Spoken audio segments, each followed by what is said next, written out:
What was meant to be Meghan Markle's elegant leap into the high-end wellness market turned into a globally televised train wreck, and it all started with a scone. With her new lifestyle label as ever, Meghan hoped to reinvent herself yet again, this time as a tastemaker, not a tabloid queen. Her weapon of choice? A boutique raspberry jam. Pastel-label, small batch, organic, handcrafted. Every buzzword you could fit on a jar was printed in cursive gold. It was her official return to the public eye, repackaged in soft lighting and culinary virtue. Plan was simple: launch quietly, sell out fast, and dominate the luxury food space.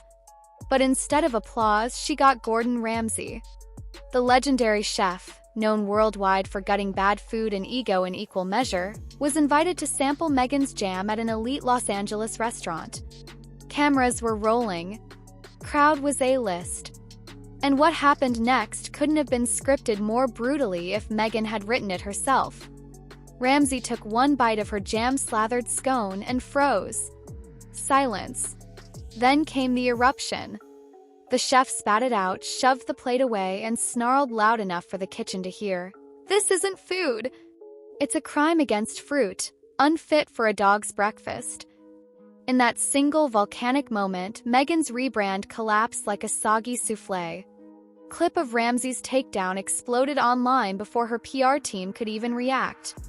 Within hours, hashtags like #Jamgate and #Doger were trending. X, formerly Twitter, lit up with memes of Meghan's face photoshopped onto marmalade jars, while food critics and late-night hosts joined the dogpile. One user posted, "Gordon Ramsay just did what the rest of us have been dying to do," while another added, "The jam tastes like her PR team wrote the recipe." For Meghan, it was more than just a bad review, it was a reputational scorcher. This wasn't the Daily Mail twisting her words or anonymous insiders throwing shade.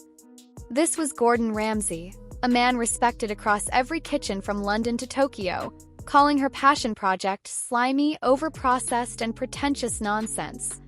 According to eyewitnesses, diners began pushing their plates aside after hearing the verdict. One guest reportedly whispered, "It was like watching her brand detonate in real time." The timing couldn't have been worse. Meghan had poured months into As Ever, crafting it as a new chapter, a soft power flex of pastel wellness and quiet luxury. Gone were the palace headlines and podcast flameouts. This was supposed to be her Gwyneth Paltrow moment. But when even the restaurant pulled the product from the menu within hours, it became clear this wasn't a stumble, it was a faceplant. Behind the scenes, her team scrambled. Damage control kicked in instantly. One insider claimed her publicists called the restaurant begging them to remove the jam and suppress the footage. They even tried spinning the disaster, blaming improper storage for the flavor disaster. But the chefs weren't buying it. "You can't refrigerate your way out of a bad recipe," one tweeted. Worse, the culinary world smelled blood. Renowned chefs who would never publicly trash another brand started joking behind closed doors. Thomas Keller reportedly quipped, "If that's premium, I should start bottling ketchup." The laughter wasn't just about the jam, it was about Meghan herself. Her brand was no longer viewed as authentic, it was performance dressed as prestige. Meghan wasn't just selling a fruit spread, she was selling the illusion of substance. And Ramsay tore it down with a single bite. What makes this implosion even more damning is the context. Meghan's previous ventures, a short-lived podcast, Netflix deals that fizzled, a children's book that vanished, had already sparked whispers about her staying power. But this jam disaster was a cultural moment. A celebrity trying to sell authenticity was publicly exposed for delivering gloss without grit. Ramsay didn't just critique the product, he annihilated the persona behind it. And the palace? They heard about it almost immediately.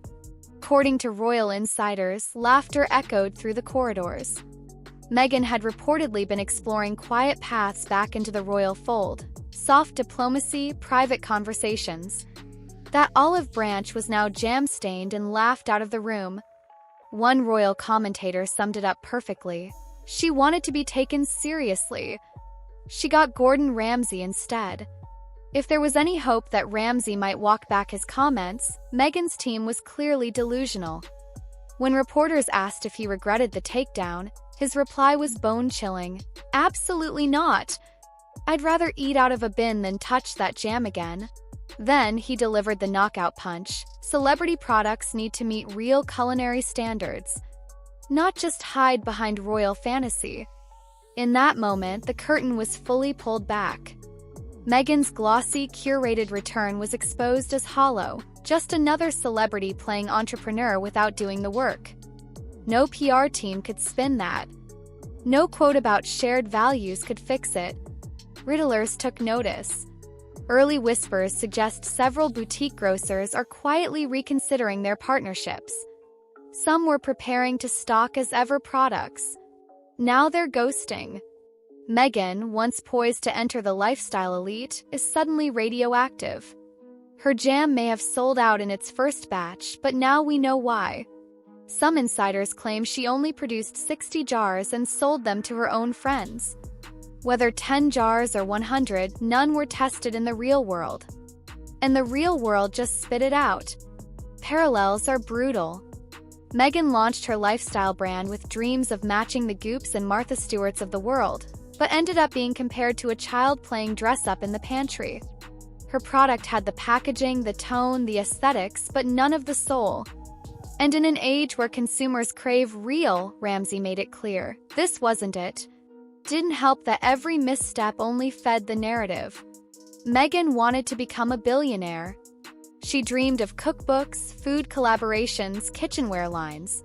She imagined herself gracing the cover of Bon Appetit, maybe even her own wellness show. But all of that's now buried under a single damning phrase, unfit for a dog's breakfast. And while her defenders scream misogyny or call it overblown, the truth is more uncomfortable. This wasn't sabotage. It was scrutiny. And it came from someone who actually knows what good food tastes like. Meghan has spent years reinventing herself. From actress to duchess, from outsider to advocate, from podcaster to lifestyle guru. Each chapter launched with flair. And each collapsed under the weight of unmet promises. Ramsay didn't just spit out a spoonful of jam. He revealed the truth behind the label. The branding was beautiful. The story was compelling. But in the end, there was nothing behind it but artificial sweetness and the hollow taste of overexposure. This wasn't just a jam that failed. It was a message sent straight to the heart of the Meghan Markle brand. If the product isn't real, the image won't save you. And this time, no Oprah interview, no Spotify deal, no royal titles. Nothing could stop the taste test that exposed it all. For more brutal breakdowns, behind-the-scenes disasters, and the real stories behind celebrity meltdowns, subscribe to Whisper Wire. The jam might be gone, but the fallout is far from over.